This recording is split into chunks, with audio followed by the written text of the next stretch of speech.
wa rahmatullahi wa barakatuh. All praise and thanks is due to Allah subhanahu wa ta'ala, the most gracious, the most merciful.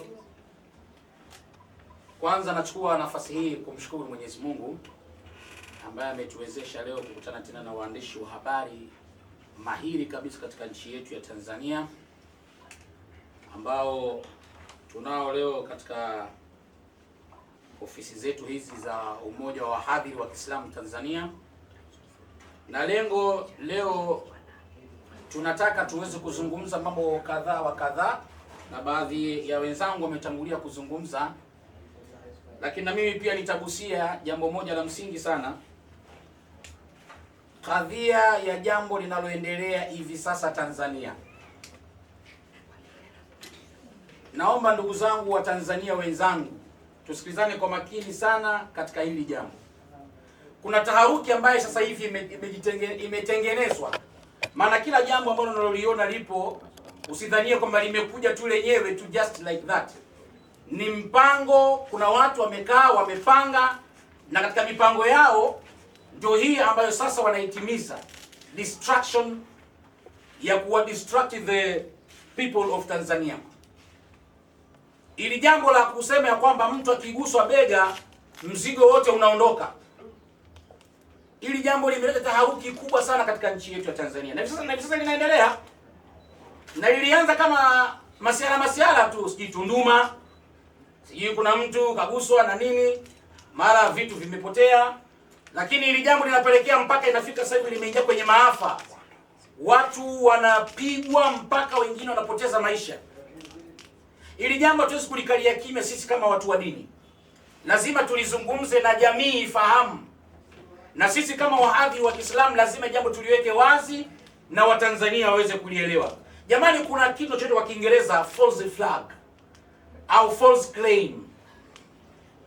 Hii maneno haya ni mipango ambayo watu huwa wanapanga, na ni watu wenye akili timamu na wana pesa, wana uwezo, wanakaa wanapanga jambo fulani, alafu kisha lile jambo wanakwenda kulitimiza katika jamii kutokana na mipango yao walivyoipanga. Nasema hivi, suala la mtu kushikwa bega nyeti kupotea si la kweli.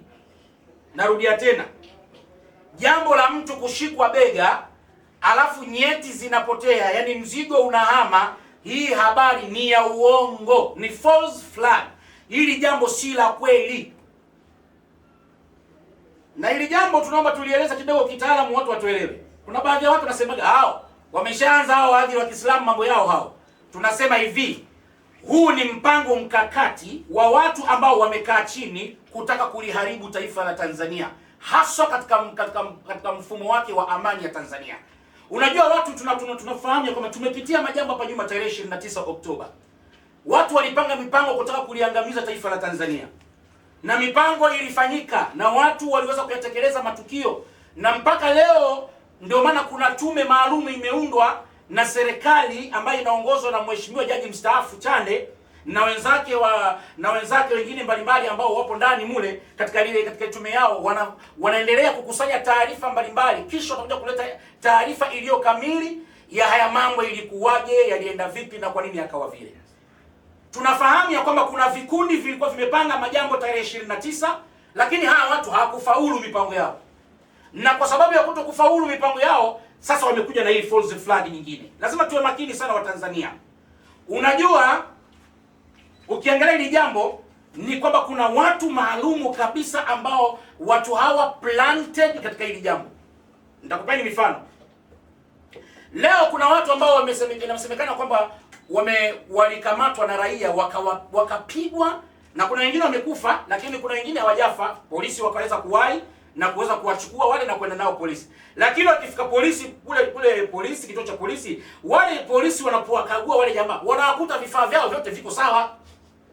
Hakuna polisi yoyote Tanzania hii alitoa taarifa kwamba ni kweli katika watu tuliowakamata hawa ambao inasemekana kwamba sijui wamechukuliana mizigo yao, kuna huyu tumeona kweli imebaki kama pipi. Hatujaona taarifa hizo. Kila polisi wanapokuja kutoa zile taarifa wanajibu na sema kwamba hawa watu nawakuta wakiwa wako wazima na mizigo yao wakiwa nayo. Kwa hiyo ina maana kwamba hii ni mipango. Sasa mipango hii inapangwaje? kuna watu wamekaa chini Tanzania. Unajua Tanzania ni nchi ya amani. Na lengo kubwa nataka kumwambia tu Mheshimiwa Rais Samia Suluhu na serikali yake yote kwa ujumla ionekane kwamba ni serikali ambayo iliyoshinda kufanya majukumu yake. Sio kweli. Serikali iliyoko madarakani inafanya majukumu yake vizuri kabisa. Na ndio maana nchi iko kimya, lakini baada ya watu kufeli mipango yao mingine, sasa wakaamua kuja na hii plan. Plan iko kama ifuatavyo. Unajua ukishakuwa umedistract wanaume ndio nguvu kazi ya utendaji wa kazi. Wanaume ndio wanakwenda mashamba, wanaume ndio wanafanyaje? Ukiangalia katika miji mikubwa yote ndani ya town na mambo mbalimbali, wanaume ndio wapo mbele katika majukumu mbalimbali ya kujenga taifa. Sasa unapokuwa una distract wanaume, ina maana wanaume watakuwa kwanza wanakimbiana wao kwa wao. Wakikutana barabarani, huyu kapita kulia, kapita kushoto, wanapishana mita 5. Kwa sababu kila mmoja nikisogea nikipishana na yule bwana, akinigusa bega tu vyombo vimeondoka. Na hakuna kitu mwanamume anaogopa kama mzigo wake kuchukuliwa. Wanaume wenyewe sisi hali yetu tunajulikana hapa Afrika Mashariki. Tuko hohe hahe.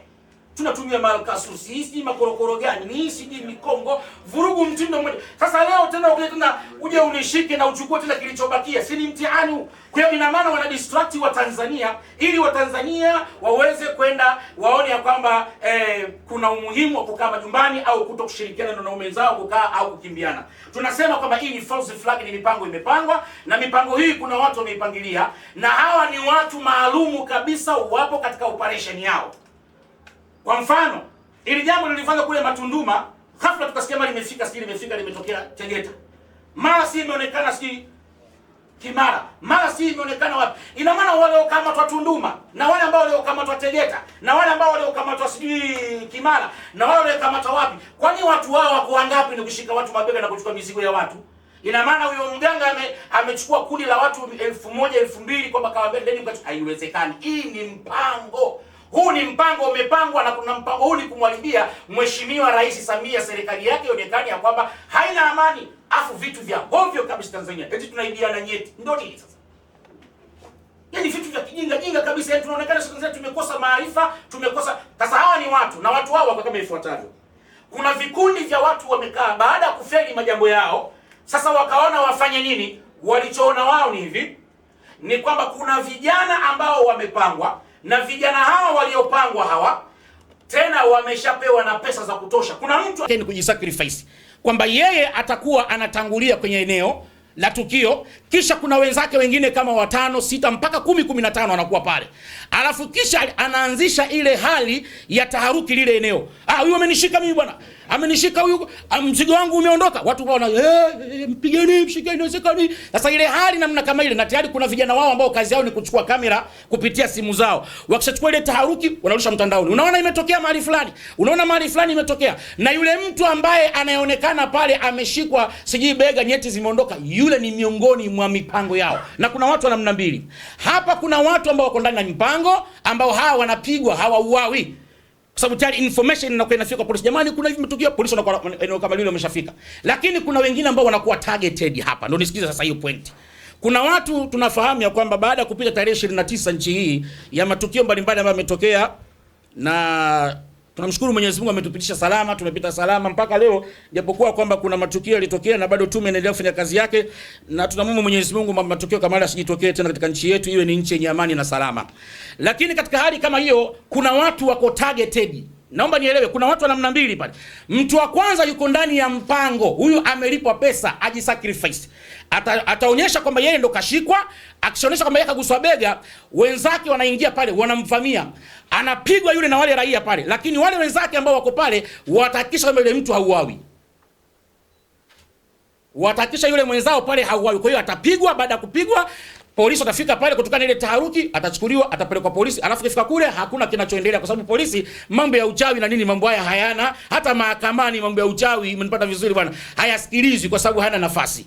Lakini kuna mtu wa pili anakuwa targeted, ni mtu ambaye hawa sasa wanaonekana ya kwamba wako against na mipango yao. Kwa mfano, kama mtu ameonekana kwamba huyu pengine anaunga serikali mkono, au mtu huyu pengine kuna majambo ambayo yeye haungani na wale watu majenzi na kadhalika. Sasa mtu kama yule pale yule ikishafika katika eneo kama lile inafanyika tukio kama lile, alafu kisha wale jamaa wale sasa wanamshughulikia yule mtu, na wakimshughulikia wanakisha wanamuua pale pale, hatoki salama. Kwa hiyo mwisho wa siku asemekana jamaa kauawa, alimshika mtu bega. Jamani, tuambizane ukweli wa Tanzania. Haya mambo ni uongo, ni mpango watu wamepanga kutaka kuivuruga amani ya taifa letu la Tanzania. Tanzania ni nchi salama, na tunaomba jeshi la polisi lijitahidi sana kuifanya kazi yake katika maeneo kama haya. Hawa ambao wanaidaiwa walishikwa, lazima ifike mahali polisi nao wawe na maamuzi magumu.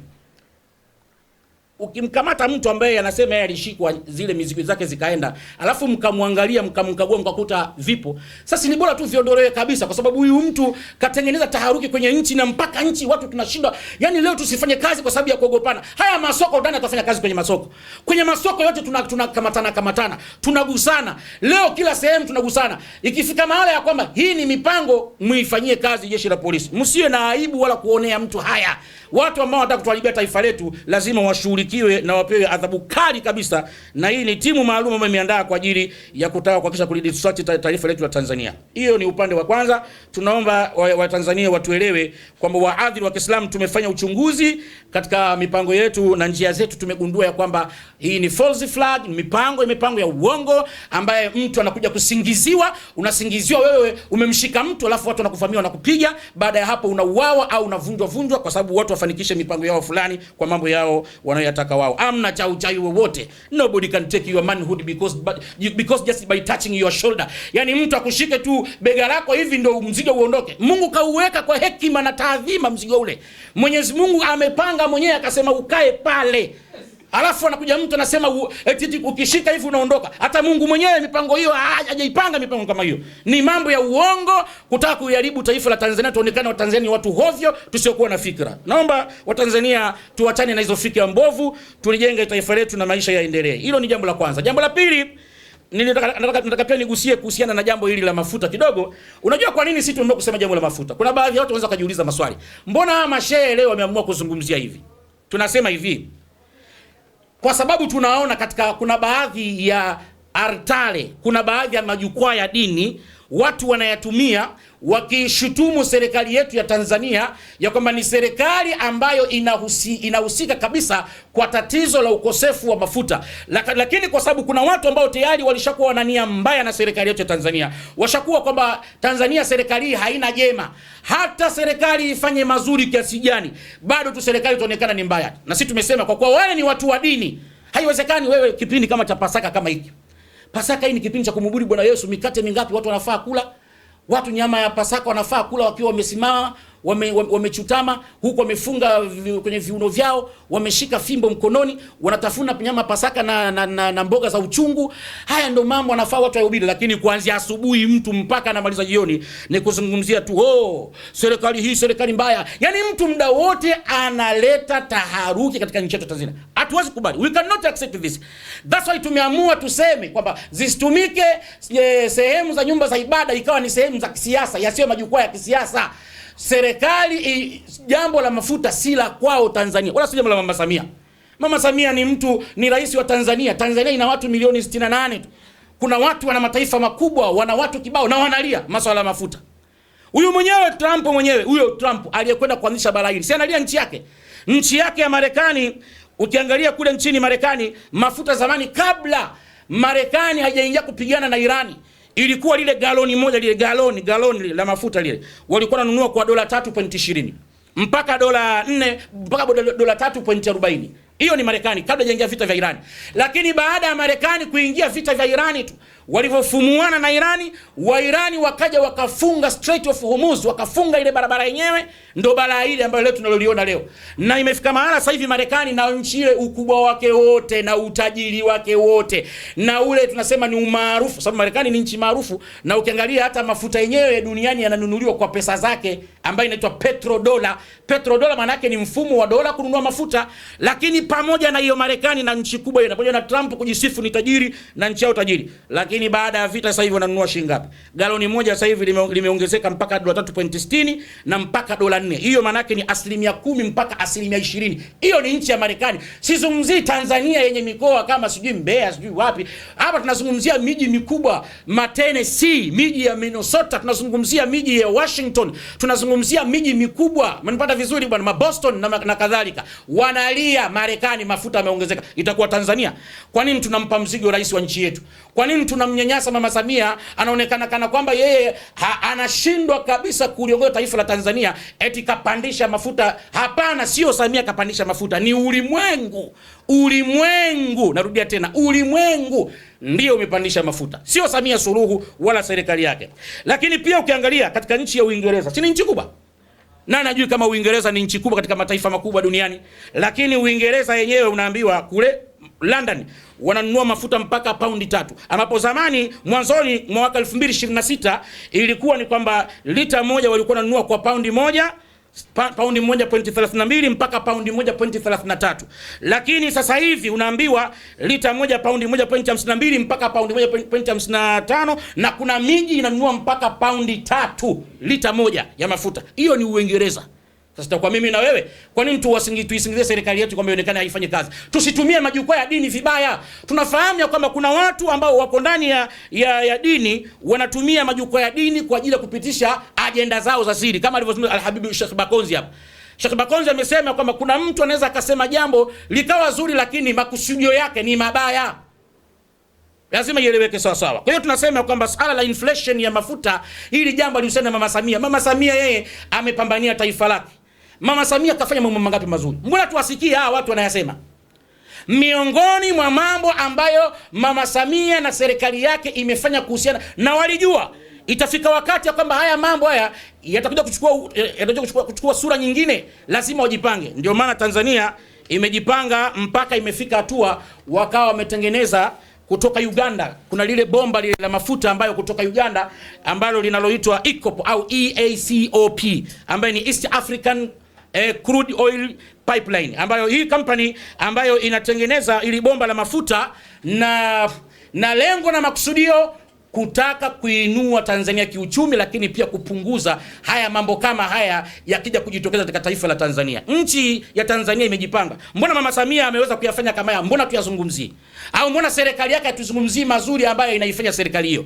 Hapa kuna vijana zaidi ya 12,000 ambao wameandikwa kazi. Tanzania peke yake kwenye huu mradi imetoa takriban vijana zaidi ya 9,000 ambao wanafanya kazi kwenye mradi kama huu. Mbona watu kwenye majukwaa yetu ya dini hatuyazungumzii haya mazuri ambayo huyu mama anafanya na taifa lake? Au kwa sababu Samia ni mwanamke ndio tunamdharau? Au kwa sababu serikali ya Samia inafanya mazuri ambao wengine walishindwa kuyafanya ndio maana tunakuwa tunachuki na asadi? Tuache roho mbaya. Mwanamke kama anafanya vizuri, tuhakikishe ya kwamba tunampa haki yake katika nafasi kama hiyo. Kwa hiyo tunaposema ya kwamba ili jambo ni jambo ambalo la kidunia, naomba tuelewane.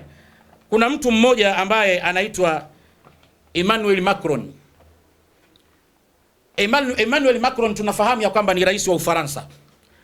Na Macron yeye ndio miongoni mwa marais ambao walipiga ile kura baada ya Gulf countries, nchi za Kiarabu walivyoandika barua UN kutaka Strait of Hormuz, ile barabara ambayo meli zinapita kusafirisha mafuta duniani, ivamiwe kijeshi na waweze kuichukua kijeshi. Katika mataifa ambao walipinga ni Russia, Uchina pamoja na Macron.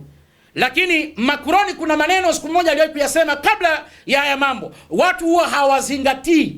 Unajua hawa marais kuna wakati kuna maneno unaweza kuyasema lakini maneno yale yakaonekana moja kwa moja ya kwamba kasema yule. Macron kuna maneno aliyasema, tutajaribu kunukuu katika lugha ya Kifaransa, japokuwa sio mzuri sana kwenye Kifaransa lakini nitajitahidi kwa sababu vizuri zaidi uyapate maneno ambayo mwenyewe alivyoyatamka.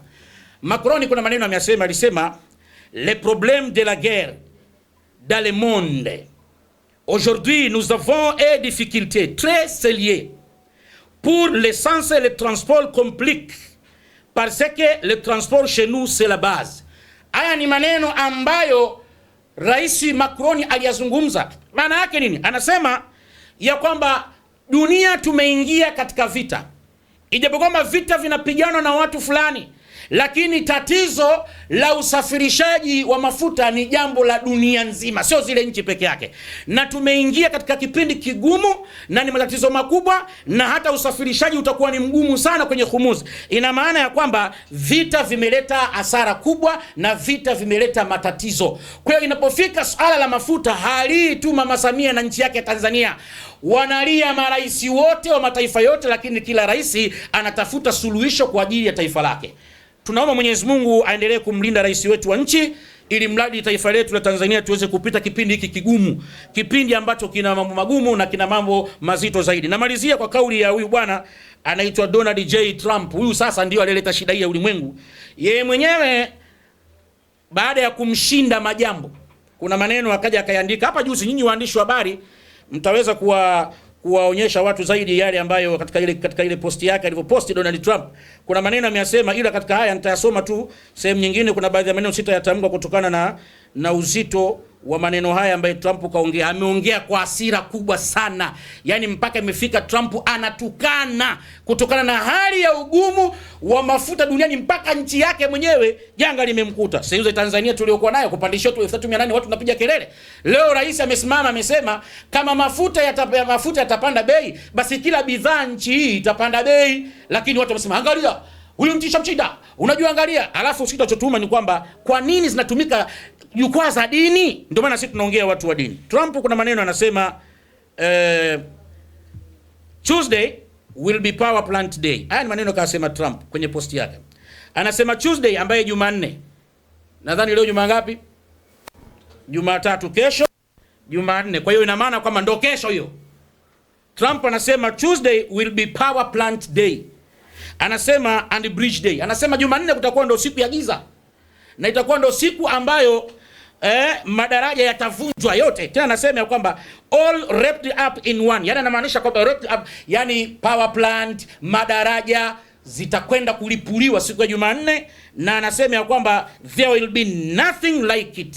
Anasema hakutakuwa na kitu mfano wa hicho. Anamaanisha anakwenda kuzima kila kitu ni taifa la Iran. Na ukumbuke hao wa Iran anasema na kuzima hivyo ndo wale ambao wameshika Hormuz. Hao walishika Hormuz ndo leo dunia mpaka Tanzania leo tunanunua mafuta 3800. Umenyelewa vizuri, wengine wananunua mpaka 9000 huko, wengine 5000, wengine 7000. Mwisho kuna maneno machafu akasema, siwezi kuyasema, open the what Strait of Hormuz.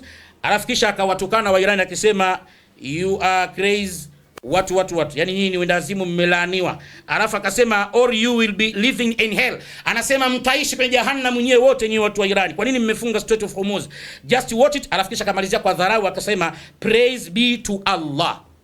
Sikia nukta hiyo. Hii praise be to Allah kwa sababu wa Irani si ni Waislamu, ndio maana kwamba Allah ahusike na kuwazuilia nyinyi msilipuliwe.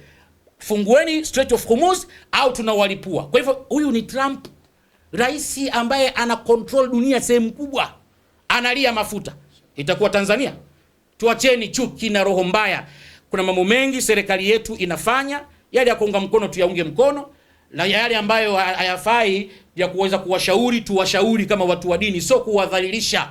Uwezi simama kwenye altare, kwenye mimbari ya msikiti au kwenye kanisa unaanza kutukana mtu kwa sababu tu mambo yako wewe hayajaenda au umetolewa kwenye system. Hilo naomba lieleweke na kila mmoja lizingatie. La mwisho nikimalizia kwamba kwa mheshimiwa waziri anahusika na mambo ya habari, Mheshimiwa Paul Makonda, tunatoa ushauri na sisi kama wahadhiri wa Kiislamu. Unajua mtu unapomwambia kwamba kuna hela imetoka, alafu zile hela zitakwenda kuwasaidia waandishi wa habari, alafu waandishi wa habari hawapati hela, ndio haya mengine yanaongezekaga haya. Jaribu kwenye nafasi yako ya habari, dili na waandishi wa habari pale inapopaswa kudili, wale ambao wanaleta taarifa zilizokuwa sahihi, wasaidiwe kama mlivyokuwa mmepanga kusaidiwa. Hili ni jambo mlikuwa mmelisema wenyewe. Lakini mpaka sasa hivi nafika wakati watu kutokuwasaidia hawa, na ndio wengine haya na wanazuka. Mtu anaamua anasema liwalo na liwe Kariakoo hapo shimoni hapo. Mtu kashikwa, nyeti zimeondoka, ndio mwisho wa siku nakuta taifa linaharibika na mambo yanakwenda vibaya. Wabillahi tawfiki, wassalamu alaikum wa rahmatullahi wa barakatuh.